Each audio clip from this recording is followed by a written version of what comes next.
Good morning student, today we discuss feature of company. हम लोग company law पढ़े थे। कल हमने फर्स्ट लेक्चर कंपनी लॉ का कंप्लीट किया था। उसमें हमने पढ़ा था मीनिंग ऑफ कंपनी। कंपनी का मीनिंग क्या होता है, कल हमने बात की थी मीनिंग ऑफ कंपनी की। उसके बाद हमने पढ़े थे फीचर ऑफ कंपनी, कंपनी की विशेषताएं। पहला फीचर था वॉलंटरी एंड इनकॉर्पोरेटेड एसोसिएशन। कल हमने बात करी थी वॉलंटरी एंड इनकॉर्पोरेटेड एसोसिएशन। आज हम बात करेंगे सेकंड फीचर की, सेपरेट लीगल एंटिटी, पृथक अस्तित्व। अब ये क्या होता है समझते हैं इसको।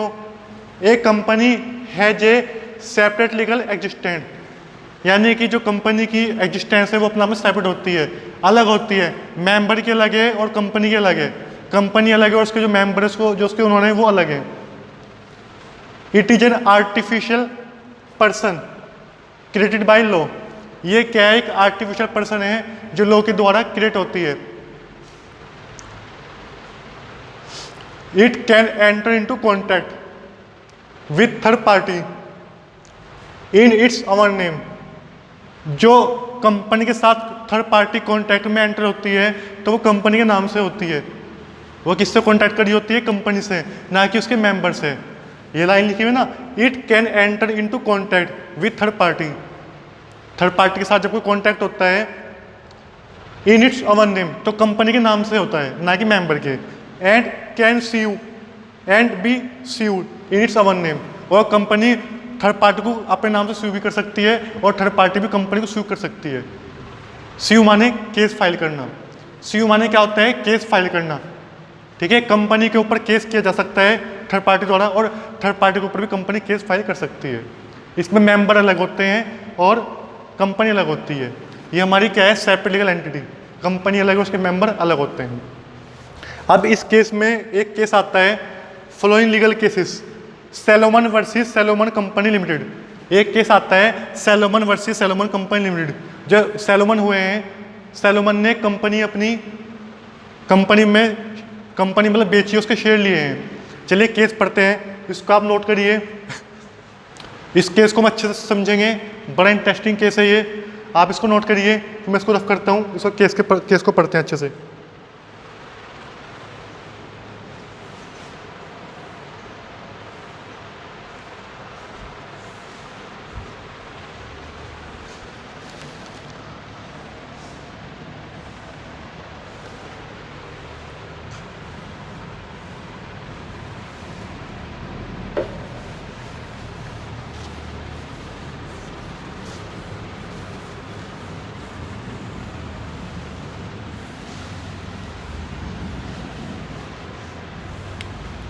हमारे केस का नाम क्या आएगा, Salomon versus Salomon and company limited. देखो वर्सेस माने होता है सैलोमन अलग है और सैलोमन की कंपनी अलग है। ये एक नाम है अपने आप में, सैलोमन कंपनी और सैलोमन एक नाम है। वर्सेस माने ये अलग है और ये अलग है। मैं फिर रिपीट करता हूँ, ध्यान देंगे मेरी बात को, क्योंकि आप लो में आगे से वर्सेस के का नाम दोबारा फिर पढ़ेंगे। वर्सेस क्या होता है, वर्सेस माने जब दो लोगों की आपस में बात की जा रही है उसको वर्सेस बोलते हैं। ठीक है, इसको मैं कह सकता हूँ और सैलोमन की कंपनी। सैलोमन अलग है और कंपनी अलग है, तो बीच में वर्सेस आया है। वर्सेस माने और सैलोमन की कंपनी। अब केस क्या है, थोड़ा केस रीड करते हैं।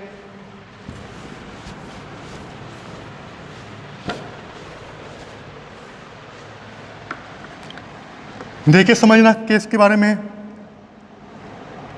एक चमड़े के व्यापारी सैलोमन ने अपना व्यापार 38,782 पाउंड में एक कंपनी को बेच दिया।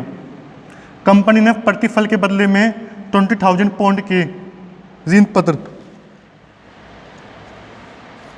20,000 पाउंड के जो ऋण पत्र और 10,000 पाउंड के एक पाउंड वाले अंश सैलोमन को जारी किए। समझते हैं, यानी कि जो सैलोमन था, सैलोमन ने जो अपना बिजनेस है वो 38,782 में पाउंड में बेच दिया। ठीक है, सैलोमन ने क्या किया, सैलोमन ने बिजनेस सेल किया अपना, कितने का किया? 38,782 पाउंड में। ये क्या कर दिया? ये सेल कर दिया, सेल वैल्यू। ठीक है, किसको किया? सैलोमन एंड कंपनी लिमिटेड को। ठीक है, सेल कर दिया। कंपनी ने उसको कितने का किया? इतने का, इतनी वैल्यू का किया है। ठीक है, कंपनी उसको बदले में क्या दिया है? कंपनी ने सैलोमन को दिए हैं शेयर, जो डिवेंचर दिए हैं। डिवेंचर कितने के दिए कंपनी ने?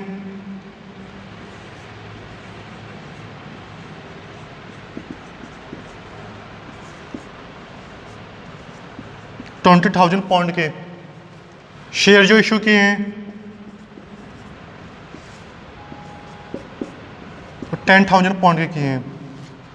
अब देखो, सैलोमन ने, ये कंपनी अलग है, सैलोमन एक व्यक्ति है और ये कंपनी का नाम है। सैलोमन ने सैलोमन एंड कंपनी लिमिटेड को, ठीक है, बिजनेस सेल किया 38, मैं यहाँ पे लिख देता हूँ 38,782 का। ठीक है, ये होगी सेल वैल्यू। इसके बदले में कंपनी ने सैलोमन को क्या दिया है? डिवेंचर दिए हैं 20,000 पाउंड के, शेयर दिए हैं 10,000 पाउंड के। अब आगे पढ़ते हैं। इतना समझ में आया ना? इसने बिजनेस सेल किया, कंपनी ने इसको पैसे ना दे के इसको डिवेंचर और शेयर दे दिए हैं। डिवेंचर दिए और शेयर दिए, पैसे ना दे के। जैसे हम किसी को बिजनेस सेल करते हैं, मान लो अगर मैं बिजनेस सेल किया, वो हमको पैसे देगा, तो इस केस में कंपनी ने पैसे ना दे के अपने शेयर और डिवेंचर इशू कर दिए सैलोमन को। अब आगे समझते हैं।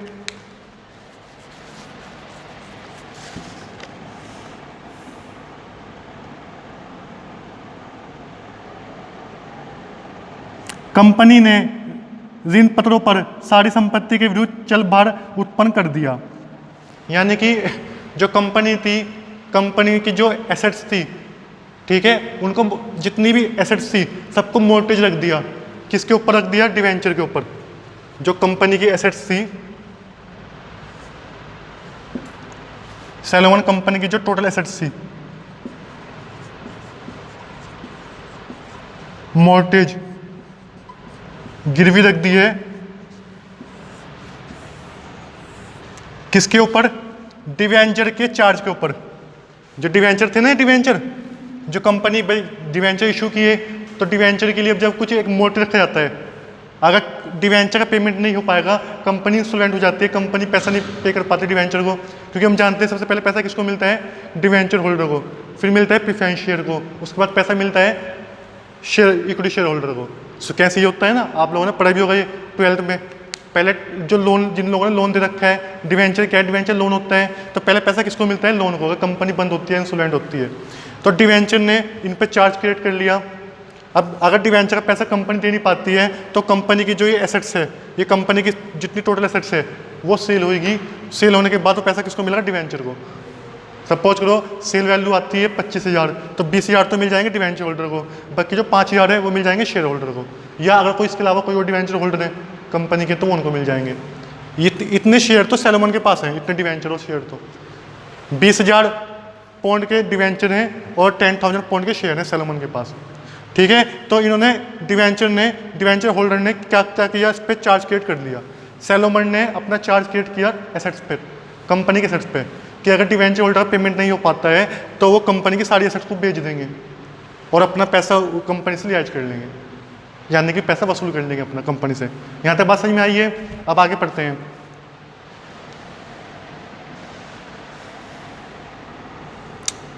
सैलोमन ने एक एक अंश अपने 4 पुत्रों, अपनी पत्नी और पुत्री को जारी कर दिया। अब सैलोमन ने क्या किया? जो उसके पास ये शेयर थे, ना, ये इसमें से उसने क्या किया?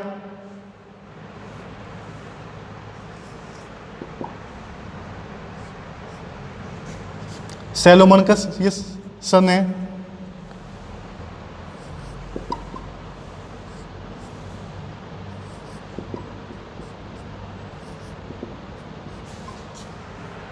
ये सैलोमन के 4 सन हो गए।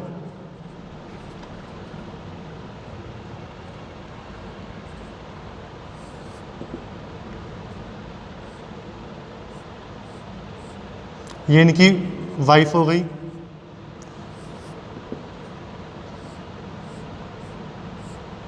ये इनकी डॉटर हो गई।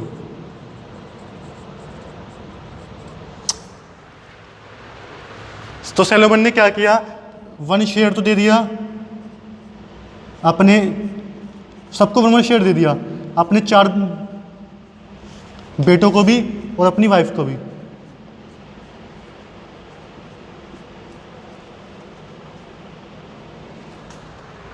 ठीक है, 1 शेयर दे दिए, यानी कि 4 तो उसके सन हो गए, एक वाइफ हो गई, एक डॉटर हो गई, तो 6 बंदे तो ये हो गए। ठीक है, 7वां सैलोमन खुद हो गया। तो ये क्या बन गई, कंपनी बन गई। कंपनी कौन सी, पब्लिक कंपनी, क्योंकि पब्लिक कंपनी में जब मिनिमम मेंबर की संख्या होती है वो कितनी होती है, 7 होती है, और प्राइवेट में 2 होती है। बाकी आगे उसकी हम बात करेंगे, आज हमारा टॉपिक ये नहीं है।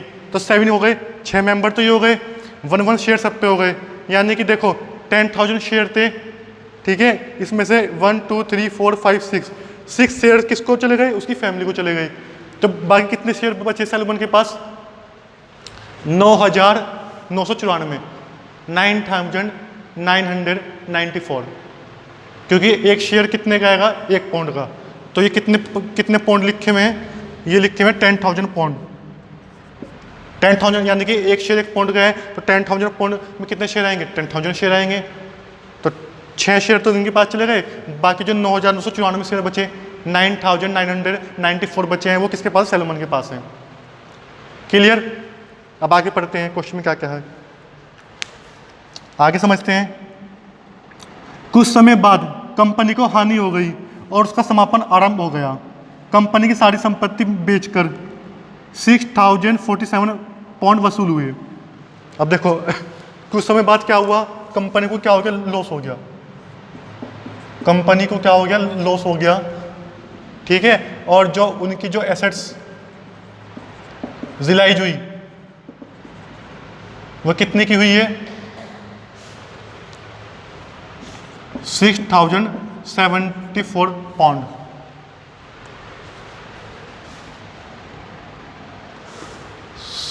£47। इस वैल्यू की उनकी जो एसेट्स है वो रिलाइज हुई है, 6,047 पाउंड की एसेट्स रिलाइज हुई है। अब आगे समझते हैं, ध्यान देना आप लोग। कुछ समय बाद कंपनी को हानि हो गई और उसका समापन आरंभ हो गया। कंपनी की सारी संपत्ति बेचकर 6,047 पाउंड वसूल हुए। ठीक है, क्योंकि सैलोमन 20,000 पाउंड के ब्रांडों का धारक था, क्योंकि सैलोमन के पास 20,000 के डिवेंचर थे ना, तो पैसे की इसमें क्या लिखा हुआ है, जितनी भी एसेट्स थी सब मोर्टेज थी डिवेंचर पे, जो सैलोमन के पास डिवेंचर थे। अब पैसे कम मिले हैं, डिवेंचर कितने के हैं, 20,000 पाउंड के, और जो एसेट्स राइज हुई हैं वो कितनी की हुई हैं, 6,000 पाउंड, 6,047 पाउंड की, 6,047 पाउंड की, 6,047 पाउंड की। तो सारा पैसा किसको मिल जाएगा, डिवेंचर को, यानी सैलोमन को मिल जाएगा सारा पैसा, क्योंकि सैलोमन ने डिवेंचर पे पूरी एसेट्स अपनी गिरवी रखी हुई है, मोर्टेज रखी हुई है। क्योंकि सैलोमन 20,000 पाउंड के ब्रांडों का धारक था और उसके पक्ष में कंपनी को सारी संपत्ति पर चल भार उत्पन्न था, क्योंकि कंपनी का वो 20,000 डिवेंचर का क्या था, धारक था, और उसके डिवेंचर पे सब पूरी संपत्ति का भार उत्पन्न था, यानी कि चार्ज था। तो सब पैसा उसको मिलना चाहिए, डिवेंचर को, सैलोमन के डिवेंचर को सब पैसा मिलना चाहिए। उसके पक्ष में कंपनी को सारी संपत्ति का चल भार उत्पन्न किया गया था। उसने 6,047 पाउंड की संपत्ति पर अपने अधिकार का दावा किया। कंपनी के अन्य ऋणदाताओं ने 6,047 पाउंड की संपत्ति को अपने ऋणों की पूर्ति के लिए मांगा। उनका कहना था कि क्योंकि कंपनी के 20,000 अंशों में लगभग सारे अंश को छोड़कर सैलोमन के पास थे। सैलोमन और सैलोमन कंपनी एक ही है। अब देखो इस केस में क्या हुआ, जो डिवेंचर होल्डर 20,000 के डिवेंचर तो सैलोमन के पास थे, इसके अलावा जो डिवेंचर होल्डर थे उन्होंने ये कहा कि सारे शेयर तो उन्होंने कहा कि सैलोमन और सैलोमन की कंपनी दोनों एक है ना, दोनों एक ही हैं, क्योंकि सारे शेयर तो सैलोमन के पास हैं, छः शेयर को छोड़ के जो उसकी फैमिली के पास है, सारे शेयर तो सैलोमन के पास हैं। तो सैलोमन तो कंपनी का ओनर हुआ ना, तो उसको पैसा क्यों मिलेगा? फिर जो कंपनी लॉ है उसने ये कहा है, कंपनी लॉ ने, कि ऐसा नहीं है, क्योंकि चाहिए एक बंदे के पास सारे शेयर हो, कंपनी अलग है और शेयर होल्डर अलग है। सैलोमन के पास डिवेंचर भी थे, तो इसलिए उसको जो चार्ज रखा गया था उसके जितनी अमाउंट रिलाइज हुई है, सारा पैसा किसको मिलेगा? डिवेंचर को मिलेगा। सैलोमन के डिवेंचर को पैसा मिलेगा, सैलोमन को सारा पैसा मिलेगा, क्योंकि उसने डिवेंचर पे चार्ज क्रिएट किया हुआ था पहले सारी सेट्स पे। जो बाकी डिवेंचर होल्डर थे, जिनके पास बाकी डिवेंचर थे, उनका कहना ये था कि भाई सैलोमन कंपनी दोनों एक ही तो है, क्योंकि सारे शेयर 10,000 शेयर सैलोमन के पास ही तो हैं, 6 शेयर उसकी फैमिली के पास हैं, जो रिमेनिंग शेयर बचे 9,994 शेयर, कितने बचे हैं? 9,994 शेयर, वो किसके पास हैं? वो सैलोमन के पास हैं। तो जो बाकी डिवेंचर होल्डर थे उनका कहना यही था कि दोनों एक हैं। जो बाकी डिवेंचर होल्डर थे उनका कहना क्या था कि सैलोमन और सैलोमन की कंपनी दोनों एक है। लेकिन कंपनी इस बात को साफ इनकार कर दिया मानने से कि दोनों एक नहीं है। हम क्या पढ़ रहे हैं? Separate legal entity concept. Salomon अलग है, सैलोमन कंपनी अलग है, क्योंकि दोनों अलग हैं तो इसलिए इन दोनों को एक नहीं माना जाएगा। और सैलोमन को अपने डिवेंचर पे जितनी अमाउंट रिलाइज हुई है उसको पाने का अधिकार है। तो इस केस में separate legal entity concept follow होता है। सैलोमन अलग है और सैलोमन की कंपनी अलग है, ये कंपनी ने बोल दिया है, इसलिए कि ये किसका एग्जांपल हुआ? Separate legal entity. आई बात समझ में? सैलोमन अलग है और सैलोमन की कंपनी अलग है, तो सैलोमन को जो अमाउंट रिलाइज हुई है, ठीक है, वो सब सैलोमन को मिल जाएगी डिवेंचर के उस बिहाफ पे, क्योंकि डिवेंचर 20,000 के हैं, अमाउंट कम रिलाइज हुई है, तो सैलोमन को सारी अमाउंट मिल जाएगी, क्योंकि सैलोमन के डिवेंचर पे कंपनी का मॉर्टगेज ऑलरेडी था। क्लियर? ये सैलोमन का केस था। चलिए हम आज की वीडियो को यहीं पर रखते हैं। अगर आपको कोई भी डाउट है तो आप मुझसे कॉल करके पूछ सकते हैं। Thank you.